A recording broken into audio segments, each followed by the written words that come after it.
le chiffre de la semaine et c'est Nico pour le coup, qui l'a sélectionné. Nico, c'est quoi le chiffre que tu as sélectionné, toi?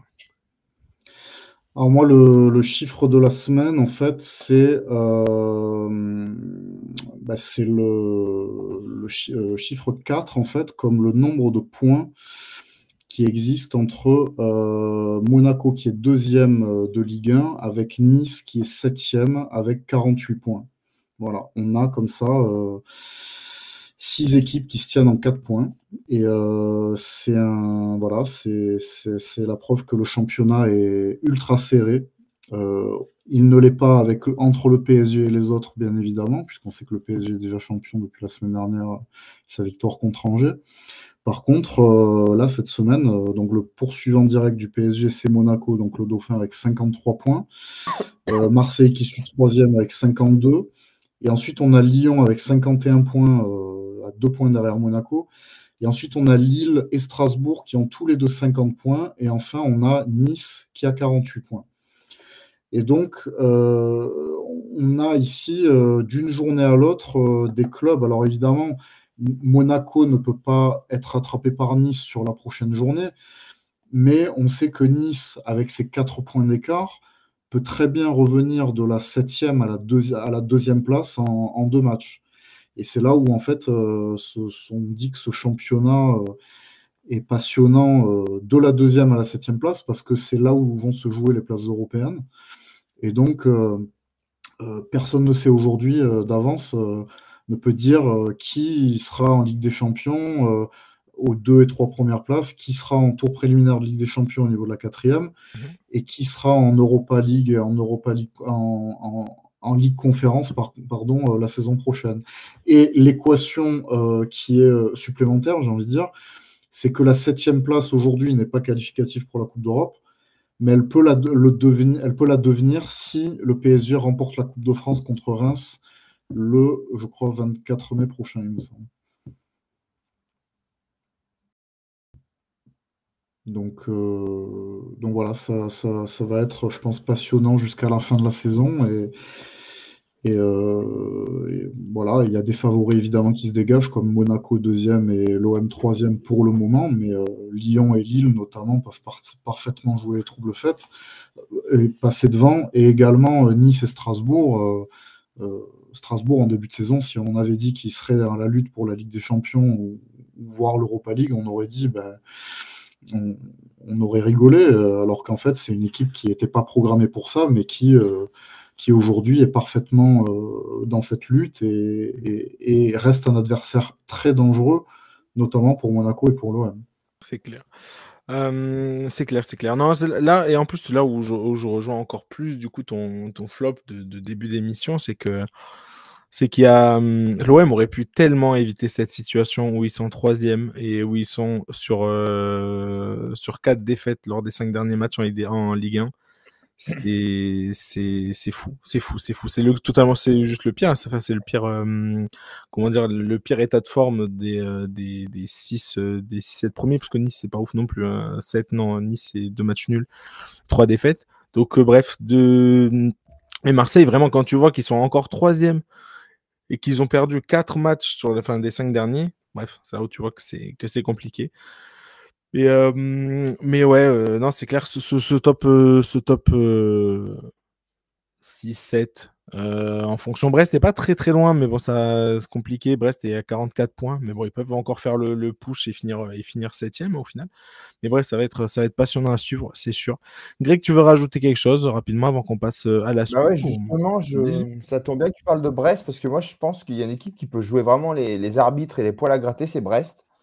Parce que donc le classement, 44 points, on est d'accord pour Brest. Prochain match, réception du RC Lens. Voilà, alors Lens qui n'a plus rien à jouer, mais bon, c'est quand même une équipe qui est dans le 10e place. Après, on pense à Nico, parce que Brest va au Vélodrome. Oui. Ensuite, Brest affronte Montpellier. Donc logiquement, pour moi, c'est 3 points cadeaux pour une équipe de Ligue des Champions. Ensuite, ils reçoivent le LOSC et ils finissent à Nice. Donc, je pense que Brest peut vraiment être un arbitre et que Brest, si Nice, par exemple, s'écroule, ce qui, je pense peut être le cas, Après, les autres équipes, je pense pas. Je pense que c'est assez costaud. Strasbourg, je les vois pas s'écrouler, même si bon, ils vont jouer le PSG un moment. Voilà, donc ils gagneront pas tout, mais bon, je les vois pas forcément s'écrouler. Mais si on sait jamais, hein, c'est des jeunes qui ont jamais joué à ce niveau-là. Mais je pense que Brest peut peut-être jouer les troubles faites, quoi. Dommage qu'ils ne gagnent pas à Saint-Etienne, Ouais, parce que ça leur aurait fait 2 points de plus. Mais en tout cas, je pense que Brest, ça peut, si Brest finit en Ligue Europa ou Ligue Europa Conférence, je ne serais pas étonné non plus, quoi. On voit comme c'est très, très indécis en Ligue 1 parce que moi, je me souviens quand on était fin février, début mars, et l'OM avait enchaîné 4-5 matchs. Donc, il y avait Nantes, il y avait Auxerre, il y avait Reims. Et on se disait, enfin, surtout, et il y avait Lens également, ça c'était avant Reims, avant la trêve internationale, et il y avait le PSG. Et on se disait qu'à part le PSG, il y avait 5 matchs que l'OM pouvait gagner, faire carton plein, 15 points. Et au lieu de ça, je crois qu'ils ont fait, ils ont même pas fait 9, 9 sur 18 points possibles. Et à côté de ça, il y a Lyon, par exemple, qui hier allait à Auxerre et qui va aller à Saint-Etienne dimanche prochain lors du derby, le fameux derby entre les deux équipes, entre Saint-Etienne et Lyon. Et on se dit, ben, là, moi, je me disais clairement, alors honnêtement, je ne voyais pas Lyon venir, surtout après le match de Manchester, faire prendre 3 points à Auxerre, en sachant ce qu'avait fait Auxerre contre l'OM notamment et contre Paris, où ils avaient fait 0-0, il ne faut pas l'oublier. Et j'ai trouvé la performance de Lyon assez exceptionnelle. Ils ont vraiment fait une véritable démonstration. Et je pense qu'aujourd'hui, c'est vraiment l'équipe qui arrive en boulet de canon, l'Olympique Lyonnais. Alors, ce qui peut jouer, c'est comment. Il faut voir ce qui va se passer à Manchester United jeudi soir, parce que peut-être ça peut jouer dans les têtes. En cas de qualification ou d'élimination, ce sera peut-être pas la même chose. Mais moi, je pensais que s'il y a qualification, alors on va me dire physiquement, c'est compliqué, mais il restera plus que 2 matchs pour la demi-finale, et après plus qu'une finale éventuellement s'ils y arrivent. Et après, il y a le championnat, donc il n'y a plus beaucoup de matchs de toute façon qui est élimination ou qualification. Donc à mon avis, Lyon arrive comme un boulet de canon, et c'est vraiment, à mon avis, l'équipe qui va être difficile à battre d'ici la fin de saison. Et Lille aussi, évidemment, qui revient bien aussi, également. Les Zegrova, il revient quand? Alors, la bonne question. Parce que, bon, bah, contre Lyon, il était trop juste. Là, je ne l'ai pas vu. Enfin, il y a un problème, je sais pas. Bon, il y a Fernandez Pardo qui sort du bois, donc bravo. C'est vrai. Mais sinon, Zegrova, il n'a pas joué ce week-end. Je crois pas, non. Non. À vérifier, mais je pense pas. Parce que lui aussi, c'est parce que Jonathan David a du mal quand même, faut pas non plus se mentir. Et comme par hasard, ça coïncide avec les moins bons résultats du LOSC. Mais bon, tu as plus Zegrova, tu as Fernandez Pardo, comme j'ai dit, qui prend un peu le relais. Mais sinon, c'est un peu plus compliqué, quoi. Donc, Alors non, d'après ce que je vois, il était même pas sur la feuille de match, Zegrova. Non, ok. il est pas.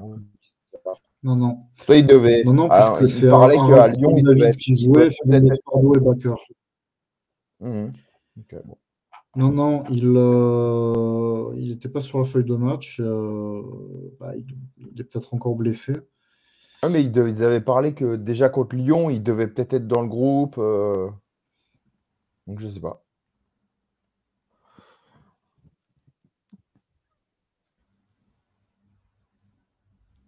Non, Oh, après, ouais.